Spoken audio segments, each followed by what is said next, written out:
આપણે નીતિન કાકા એ વિધાનસભા ફ્લોર પર જાહેરાત કરી હતી કે ડાર્ક જે હેઠો છે એના પાયામાં જવાહર ચાવડા છે.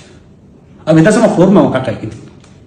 એવી જ રીતે 2012 થી 2014 દરમિયાન ગરીબો, વંચિતો, દલિતો આ બધાને ઘર ઘર ભટકવું પડતું હતું એક ફોર્મ માટે, બીપીના ફોર્મ માટે, વિધવાસના ફોર્મ માટે. તે વાત મારી પાસે આવી અને તેના માટે આંદોલન મેં ચાલુ કર્યું હતું. તે વખત જુનાગઢ, ચિંદોડ, સોમનાથ, જુનાગઢ, પોરબંદર, રાજકોટ, ઉપલેટા, ધોરાજી, જામનગર આ તમામ તાલુકામાં તે અભિયાન ચલાવ્યું. તેને કારણે જુનાગઢ જિલ્લાની અંદર 1,47,000 જેટલા ફોર્મ ભર્યા હતા. સરકારમાં સબમિટ કર્યા હતા. સરકારે પછી તો પ્રોસેસ ન કર્યો.